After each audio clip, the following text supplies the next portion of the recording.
सच वो हुआ अपना। ओम शांति। बाबा की याद, बाबा का साथ आत्मा को बल प्रदान करता है, सुषुप्त शक्तियों को जागृत करता है, अंदर के गुणों को उजागर करता है, आत्मा को संपन्न बनाता है, संपूर्ण बनाता है, पवित्रता के सागर के सानिध्य से आत्मा स्वयं भी पवित्र बन जाती है और अपने साथ से, अपनी याद के बल से प्रकृति और पुरुष को भी पावन बना देती है। ईश्वरीय याद की क्या करामत है ना, क्या जादू है। आज की मुरली हमें बहुत गहराई से समझा रही है।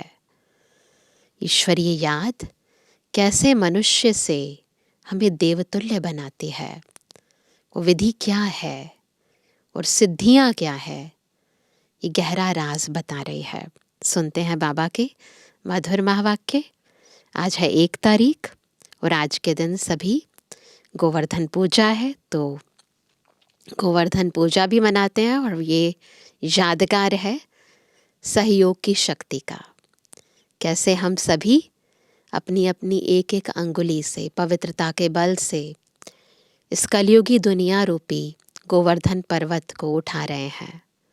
कैसे बाबा के बच्चे आत्मिक बल से, अंदर के योग बल से इस संसार से अंधकार मिटा रहे हैं। तो इस फेस्टिवल को भी हम सभी सेलिब्रेट करेंगे आज, और इसी से संबंधित है आज की मुरली। सुनते हैं बाबा के अमूल्य महावाक्य। आज है 1 तारीख, 1 नवंबर 2024।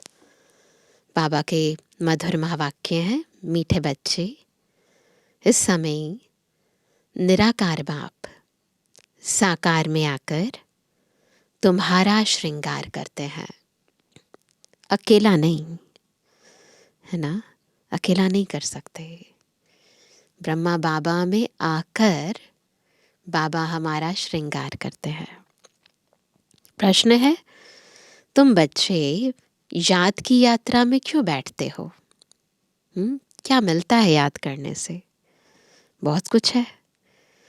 उत्तर है, पहला, क्योंकि तुम जानते हो इस याद से ही हमें बहुत बड़ी आयु मिलती है।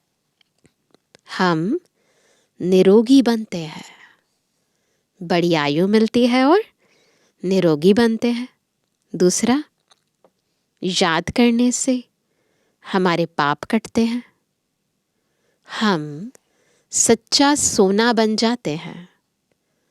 आत्मा से रजो तमो की खाद निकल जाती है, वह कंचन बन जाती है, सोने जैसी पवित्र। तीसरा, याद से ही तुम पावन दुनिया के मालिक बन जाएंगे। चौथा, तुम्हारा श्रृंगार होगा। पांचवा, तुम बहुत धनवान बन जाएंगे। यह याद ही तुम्हें पदमा पदम भाग्यशाली बनाती है। तो इतनी सारी प्राप्तियां किससे? बस एक बाबा की याद से। ओम शांति। रूहानी बच्चों को रूहानी बाप समझा रहे हैं, यहाँ बैठ तुम क्या करते हो? ऐसे नहीं सिर्फ शांति में बैठे हो, ऐसा तो नहीं है। अर्थ सहित ज्ञानमय अवस्था में बैठे हो, है ना, ऐसे ही नहीं बैठे हैं।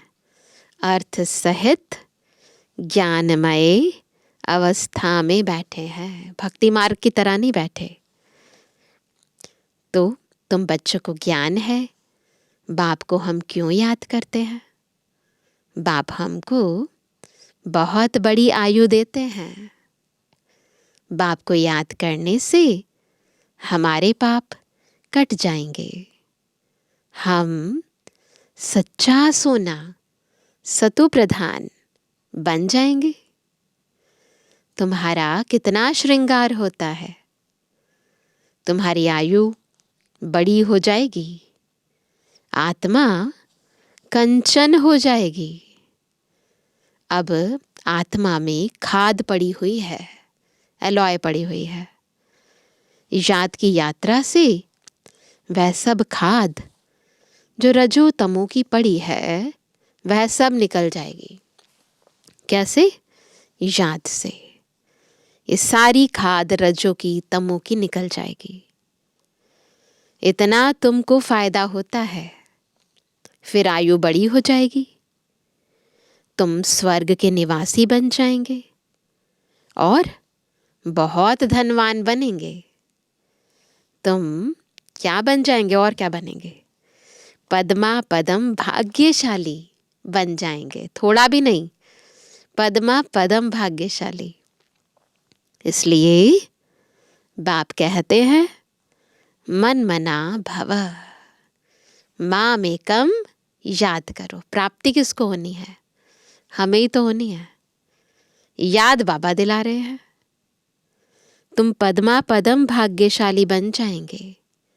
इसलिए बाप कहते हैं मन मना भव, माम एकम याद करो। कोई देहधारी के लिए नहीं कहते। बाप को तो शरीर है नहीं। तुम्हारी आत्मा भी निराकार थी। वैसे भी निराकार ही है ना आत्माएं, परंतु इस धरती पर आते हैं, पाठ बजाना है, इसलिए साकार शरीर ले लेते हैं। फिर क्या हुआ? पहले ऊपर परम धाम में निराकार थी, फिर पुनर्जन्म में आते आते पारस बुद्धि से पत्थर बुद्धि बन गई है। आत्मा की क्वालिटी और उसमें भी खास बुद्धि डिग्रेड हो गई है, पत्थर बुद्धि बन गई है। अब फिर कंचन बनना है। अभी तुम पवित्र बन रहे हो। पानी के स्नान तो जन्म जन्मांतर की है पवित्र होने के लिए। समझा हम इससे पावन बनेंगे, परंतु पावन बनने बदले और ही क्या हुआ? और ही पतित बन नुकसान में पड़े हो। क्योंकि यह है ही झूठी माया, झूठी काया। झूठ बोलने के संस्कार हैं सबके, है ना। सबसे पहला झूठ हम खुद से बोलते हैं कि मैं कौन हूँ? ये बॉडी हूँ। फिर और झूठ बोलते रहते हैं बॉडी कॉन्शियसनेस में आकर। बाप कहते हैं मैं तुमको पावन बनाकर जाता हूँ। फिर तुमको पतित कौन बनाता? अभी तुम फील करते हो ना, कितना गंगा स्नान करते आए, परंतु पावन तो बने नहीं। पावन बनकर तो पावन दुनिया में जाना पड़े। शांति धाम और सुख धाम है पावन धाम। यह तो है ही रावण की दुनिया। इसको दुख धाम कहा जाता है।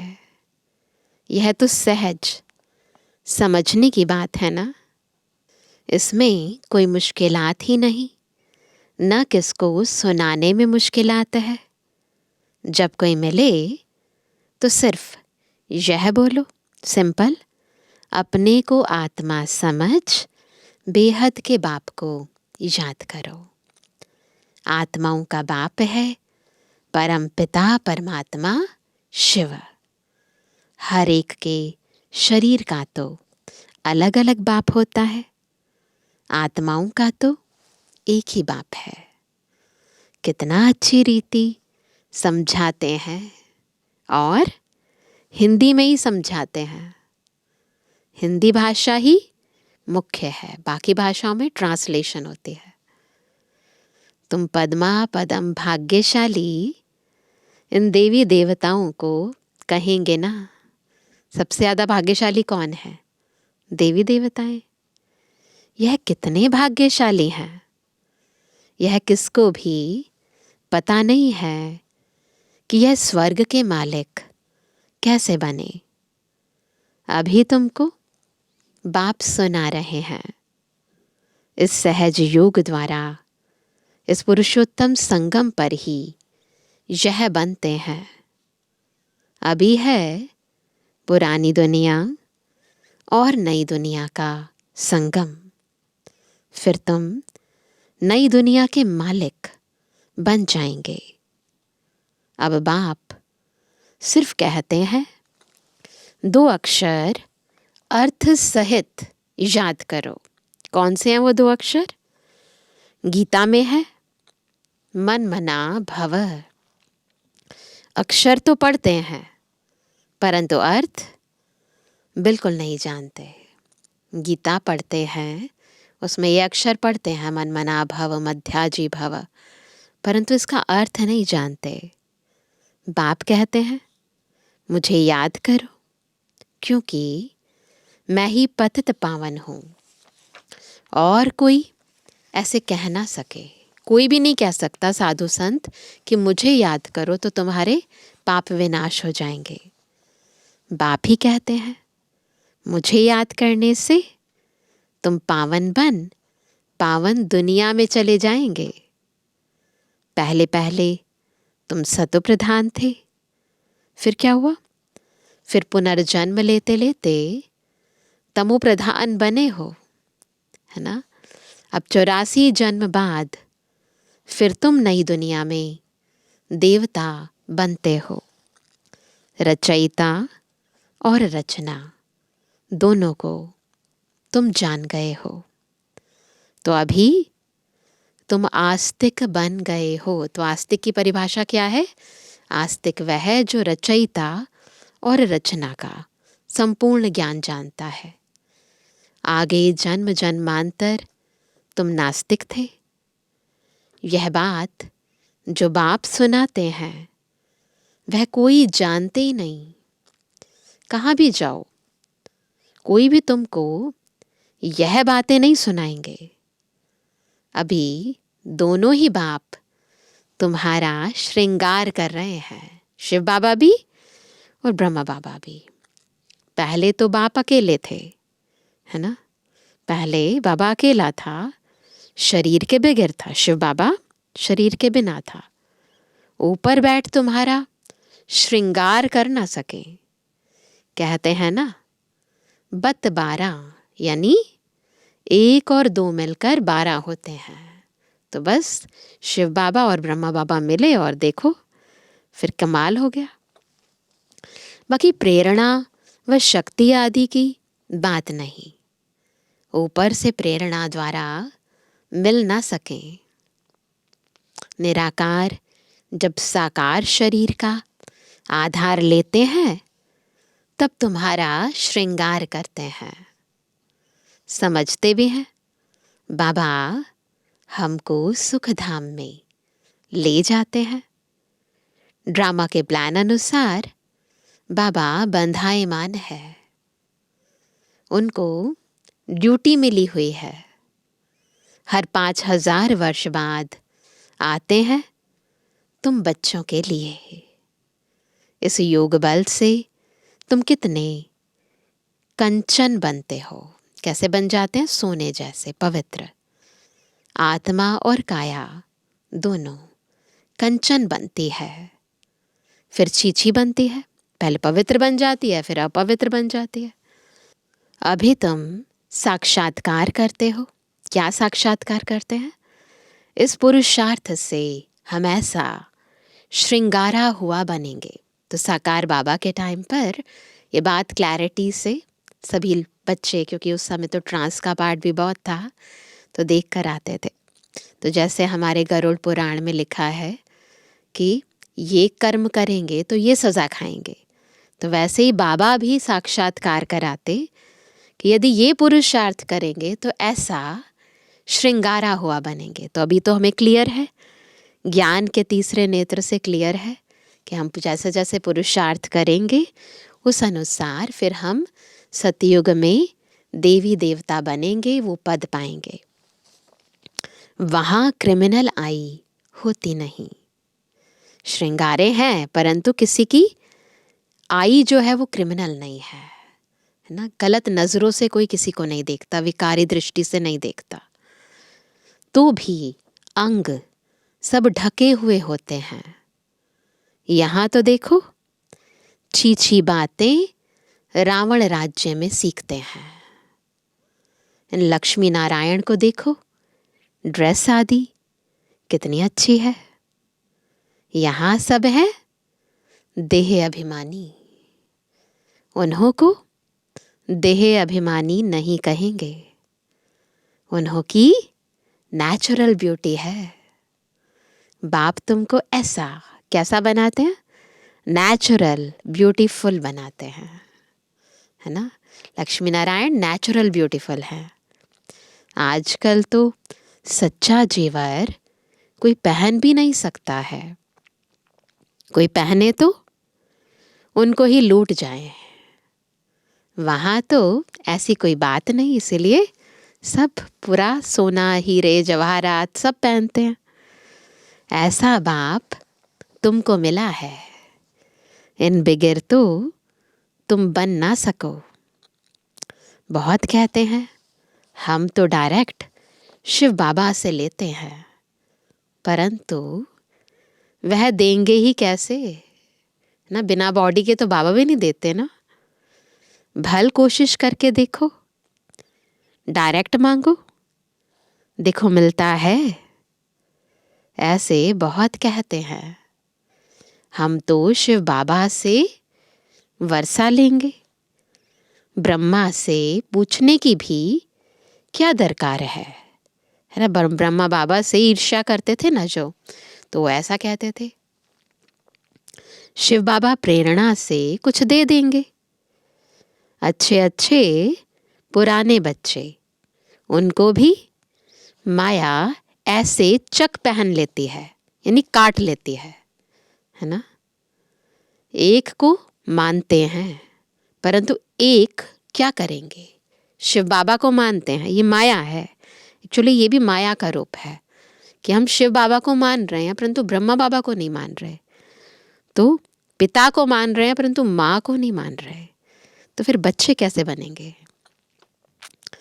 बाप कहते हैं मैं एक कैसे आऊं, मुख बगैर बात कैसे करूं? मुख का तो गायन है ना, इसका गायन भी है। क्या कहते हैं? गौ मुख से अमृत लेने के लिए कितना धक्का खाते हैं, फिर श्रीनाथ द्वारे पर जाकर दर्शन करते हैं, परंतु उनका दर्शन करने से क्या होगा? उसको कहा जाता है बुत पूजा, है ना। केवल बुत की पूजा करते हैं, आइडल की पूजा करते हैं, उनमें आत्मा तो है नहीं। बाकी 5 तत्वों का पुतला बना हुआ है, तो गोया माया को याद करना हो गया, है ना। 5 तत्वों की पूजा कर रहे हैं। 5 तत्व प्रकृति है ना, उनको याद करने से क्या होगा? प्रकृति का आधार तो सबको है, सभी ने, हम सभी आत्माओं ने प्रकृति का आधार लिया हुआ है, परंतु वहां है सतु प्रधान प्रकृति। कहाँ? सतयुग में। यहाँ है तमो प्रधान प्रकृति। बाप को सतु प्रधान प्रकृति का आधार कभी नहीं लेना पड़ता, जरूरत ही नहीं है वहां पर बाबा के आने की। यहाँ तो सतु प्रधान प्रकृति मिल ना सके। यह जो भी साधु संत है, बाप कहते हैं इन सब का उद्धार करने, है ना, मुझे उद्धार करना पड़ता है ना। श्रीमद् भगवद गीता दुनिया वाली में भी लिखा है कि मैं किस लिए आता हूँ, है ना, ऋषियों को, मुनियों को, साधुओं को उद्धार करने आता हूँ। तो बाबा कहते हैं कि इन सब का उद्धार मुझे करना पड़ता है, मैं निवृत्ति मार्ग में आता ही नहीं हूँ, यह है ही प्रवृत्ति मार्ग।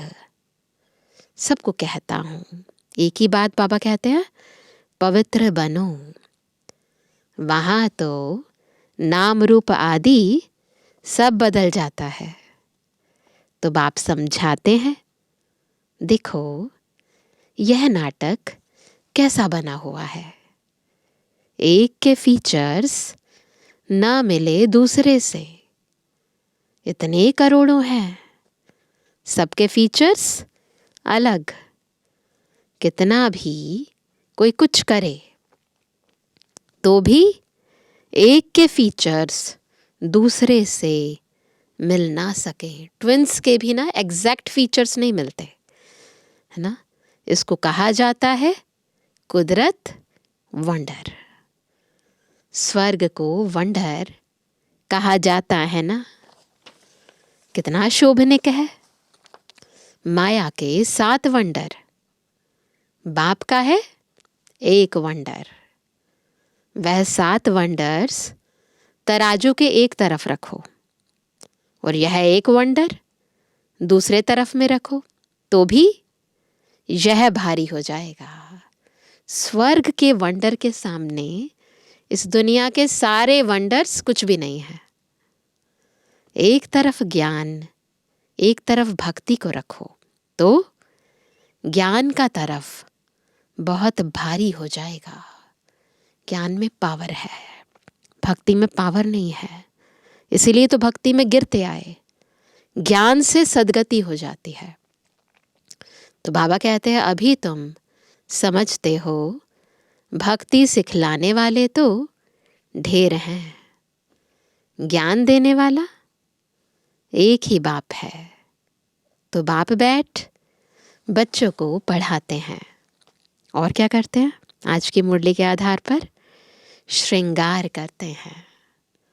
बाप कहते हैं पवित्र बनो, तो कहते नहीं हम तो छीछी बनेंगे।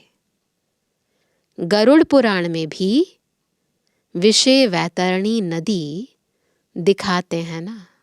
विषय विकारों में गोते खाते हैं नरक में। तो वो जो चीज़ें दिखाई हैं, बताई हैं गरुड़ पुराण में, प्रैक्टिकल में इस दुनिया में बाबा चाहते हैं बच्चे विषय सागर से बाहर निकलें, पवित्र बने, परंतु बच्चे फिर गोते खाते हैं।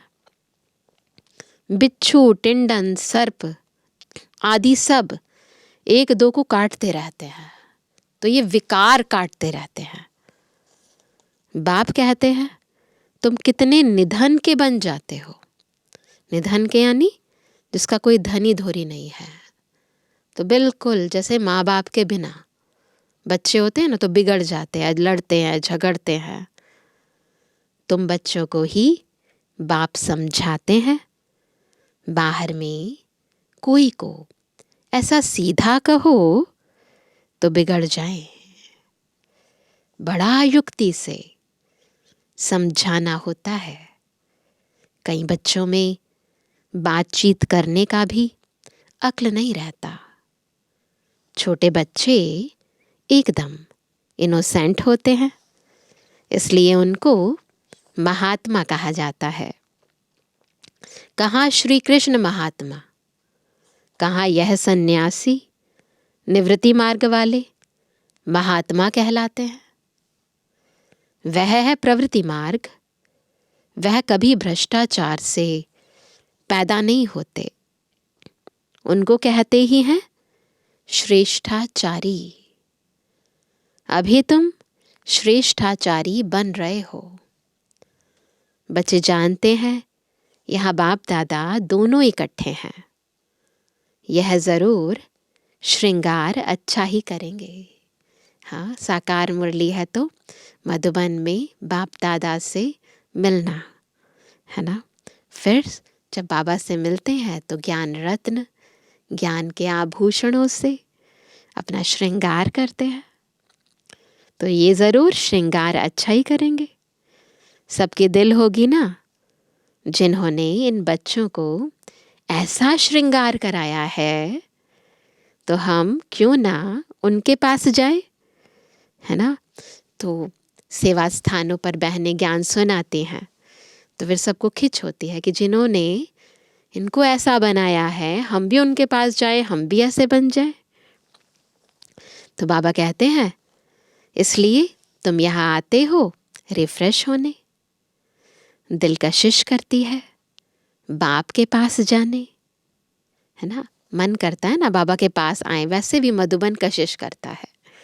तो बाबा कहता है दिल कशिश करती है बाप के पास आने, जिनको पूरा निश्चय होता है वह तो कहेंगे, क्या कहेंगे, चाहे मारो चाहे कुछ भी करो, हम कभी साथ नहीं छोड़ेंगे।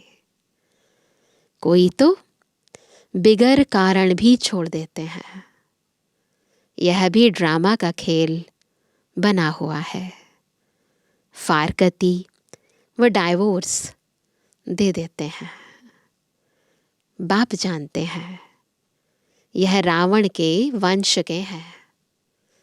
कल्प कल्प ऐसा होता है, कोई फिर आ जाते हैं, छोड़ने के बाद दोबारा आ जाते हैं। बाप समझाते हैं, क्या बाबा समझाते हैं, हाथ छोड़ने से पद कम हो जाता है।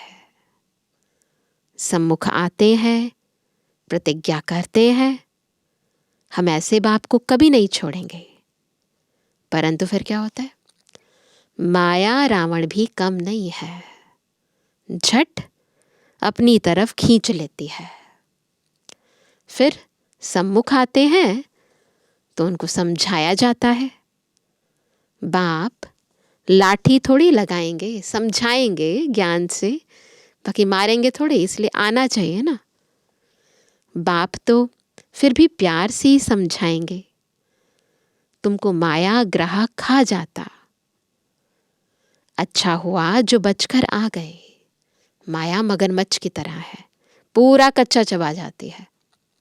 लेकिन बाबा कहते जो बच्चे आ गए, बाबा प्यार से समझाएंगे कि तुम्हें वो पूरा नहीं खा गई, इसीलिए फिर से आ गए, तो कोई बात नहीं, घायल होंगे तो पद कम हो जाएगा। तो माया जो मगरमच्छ है थोड़ा काटेगी तो घायल तो हो ही जाएंगे ना, आत्मा तो कमज़ोर हो ही जाएगी ना। तो वो कहते घायल होंगे तो पद कम हो जाएगा। जो सदैव एक रस ही रहेंगे वह कभी हटेंगे नहीं, कभी हाथ नहीं छोड़ेंगे। यहाँ से बाप को छोड़ मरकर माया रावण के बनते हैं, तो उनको माया और ही जोर से खाएगी। बाप कहते हैं तुमको कितना श्रृंगार करते हैं, समझाया जाता है अच्छे होकर चलो, किसको दुख नहीं दो। ब्लड से भी लिख कर देते हैं। बाबा के टाइम पर कई बच्चे ब्लड से भी लिख कर देते थे, फिर वैसे के वैसे बन जाते हैं। माया बड़ी जबरदस्त है, कान नाक से पकड़कर बहुत तड़फाती है ना। कान पकड़ लेती है, तो ऐसी ऐसी बातें सुनते हैं, माया आ जाती है, सुनते रहते हैं और अपने आप को अंदर से कमज़ोर करते रहते हैं, है ना। माया नाक पकड़ लेती है, सांस भी लेने नहीं देती है ना। तो ज्ञान और योग धारण कर ही नहीं पाते हैं, सारे दरवाजे बंद कर देती है, बहुत तड़पाती है। अब तुमको ज्ञान का तीसरा नेत्र देते हैं, तो क्रिमिनल दृष्टि कभी नहीं जानी चाहिए। विश्व का मालिक बनना है तो कुछ मेहनत भी करनी पड़े ना।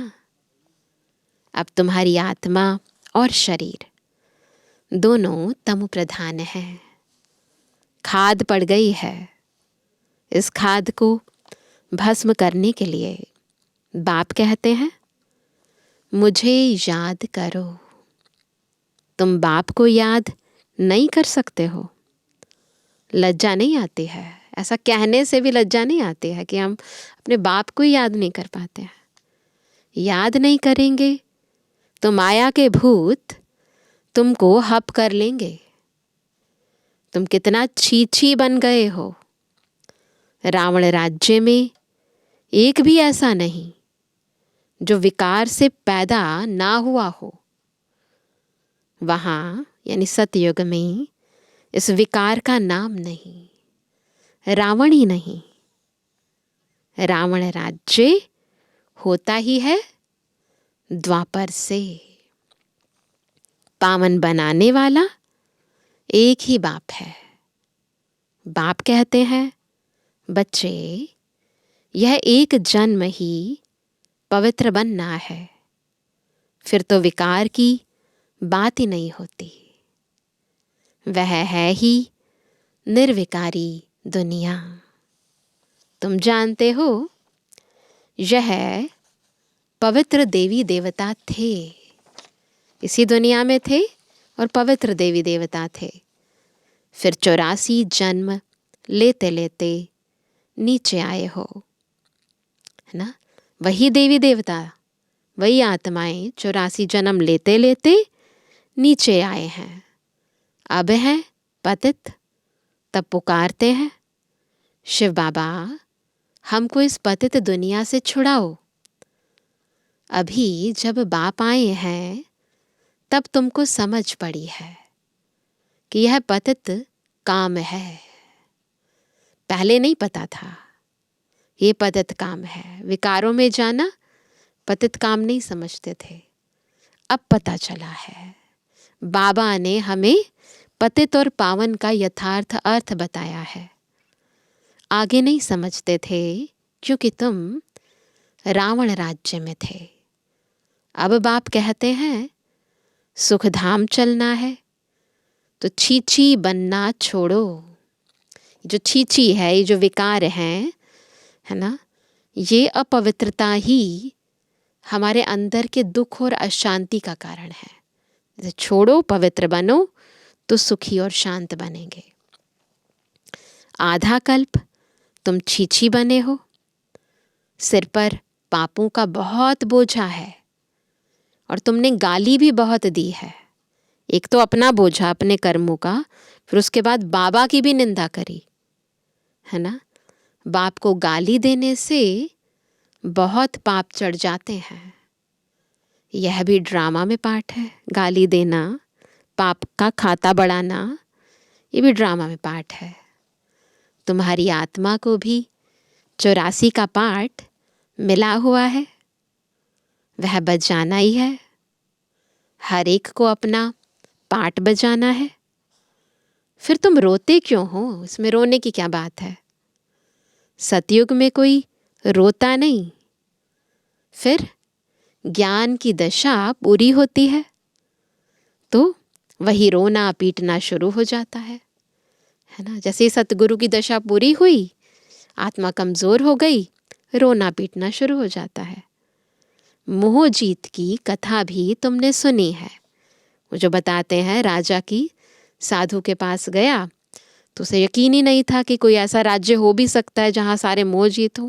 तो एक्सपेरिमेंट किया, वो राजा की शर्ट जो है उस पर खून लगा हुआ लेकर गया, सबको दिखाया, परंतु सबने कोई ना कोई ज्ञान की बात सुना दी। तो ऐसा मोहजीत राज्य केवल सतयुग में होता है।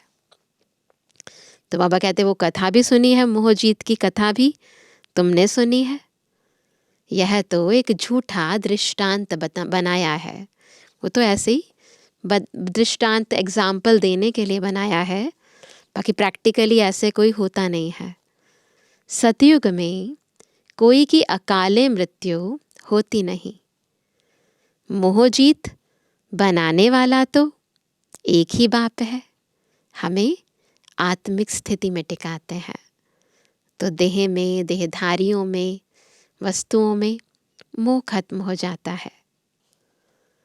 परमपिता परमात्मा के तुम वारिस बनते हो, जो तुमको विश्व का मालिक बनाते हैं।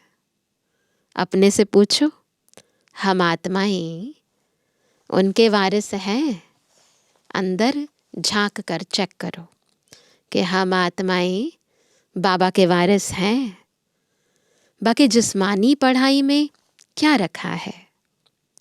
आजकल तो पतित मनुष्यों की शक्ल भी नहीं देखनी चाहिए, न बच्चों को दिखानी चाहिए। अब सोचो, सभी के हाथ में मोबाइल है, देखने से कैसे छूटेंगे?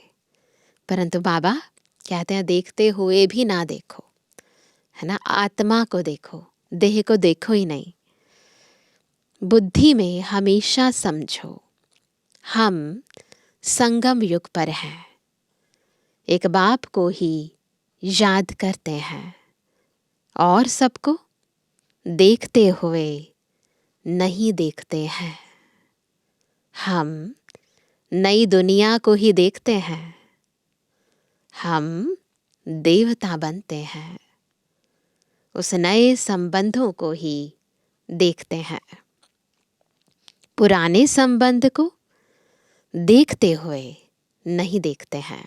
एक दूसरे को आसपास मिलते हैं, संबंध संपर्क में आते हैं, देखते हैं तो रूह समझ कर देखो। बाबा का बच्चा है, बाबा की बच्ची है ना, मेरा भाई है, मेरी बहन है ना, या और कोई रिश्ता है, वो नहीं। तो बाबा हमारे दृष्टिकोण को बदल देते हैं। दृश्य वही रहते हैं परंतु देखने का नजरिया बदल देते हैं। तो ज्ञान युक्त रूहानी दृष्टि से देखते हैं। तो बाबा कहते हैं पुराने संबंध को देखते हुए नहीं देखते हैं, यह सब भस्म होने वाला है। हम अकेले आए थे, फिर अकेले ही जाते हैं। बाप एक ही बार आते हैं साथ ले जाने। इनको शिव बाबा की बारात कहा जाता है। शिव बाबा के बच्चे सब हैं। बाप विश्व की बादशाही देते हैं, मनुष्य से देवता बनाते हैं। आगे विष उगलते थे, अब अमृत उगलते हैं। पहले विकारी बातें मुख से निकलती थी और अब ज्ञान युक्त बातें निकलती हैं। अच्छा, मीठे मीठे सर्व से एबल आज्ञाकारी बच्चों पर माता पिता बाप दादा का याद। Good morning. रूहानी बच्चों की रूहानी बाप दादा को गुड मॉर्निंग, नमस्ते नमस्ते नमस्ते। धारणा के लिए मुख्य सार। पहला, स्वयं को संगम युग निवासी समझकर चलना है। कौन है हम? संगम युग निवासी। पुराने संबंधों को देखते हुए भी नहीं देखना है। बुद्धि में रहे हम अकेले आए थे, अकेले जाना है। दूसरा, आत्मा और शरीर दोनों को कंचन यानी पवित्र बनाने के लिए ज्ञान के तीसरे नेत्र से देखने का अभ्यास करना है। क्रिमिनल दृष्टि खत्म करनी है। ज्ञान और योग से अपना श्रृंगार करना है। ठीक। आज का वरदान है, मन मना भव हो, अलौकिक विधि से मनोरंजन मनाने वाले बाप समान भव। संगम युग पर यादगार मनाना अर्थात बाप समान बनना, यह संगम युग के सुहेज हैं। खूब मनाओ। मनाएंगे ना आज भी गोवर्धन पूजा, तो वो कहते खूब मनाओ, मना नहीं है, लेकिन बाप से मिलन मनाते हुए मनाओ। सिर्फ मनोरंजन के रूप में नहीं, लेकिन मन मना भव हो, मनोरंजन मनाओ। अलौकिक विधि से अलौकिकता का मनोरंजन अविनाशी हो जाता है। संगम युगी दीपमाला की विधि क्या है? पुराना खाता खत्म करना। हर संकल्प, हर घड़ी नया अर्थात अलौकिक हो। नवीनता क्या है इस संगम युग की? हर बात अलौकिक है। हर बात देही अभिमानी स्थिति से उच्चारित की गई है। हर बात ईश्वरीय मत के आधार पर है। पुराने संकल्प, संस्कार, स्वभाव, चाल, चलन, यह रावण का कर्जा है। इसे एक दृढ़ संकल्प से समाप्त करो। आज का स्लोगन है, बातों को देखने के बजाय स्वयं को और बाप को देखो। है ना, जो चीज़ दिखाई भी नहीं देती है, बातें भी दिखाई नहीं देती है ना, तो उन बातों को नहीं देखो। देखना यानी बुद्धि लगाना, मन लगाना, व्यर्थ संकल्प चलाना। तो उनको नहीं देखो, बाबा को देखो और स्वयं को देखो। अपनी आत्मिक स्थिति में रहो, स्वदर्शन चक्र फिराओ। तो आज जैसे बाबा ने कहा कि हम सबको आत्मिक दृष्टिकोण, अलौकिक दृष्टिकोण अपनाना है। पुरानी दुनिया में रहते हुए भी नई विधि से कार्य करना है। अपने को संगम युगी समझकर बाबा के साथ रहकर, मनमनाभव की स्थिति में रहकर श्रीमत प्रमाण हर कर्म करना है। तो ऐसा नया वर्ष, नया युग हमें लाना है। तो ये विधि हम सारा दिन अपनाएंगे। अच्छा, ओम शांति।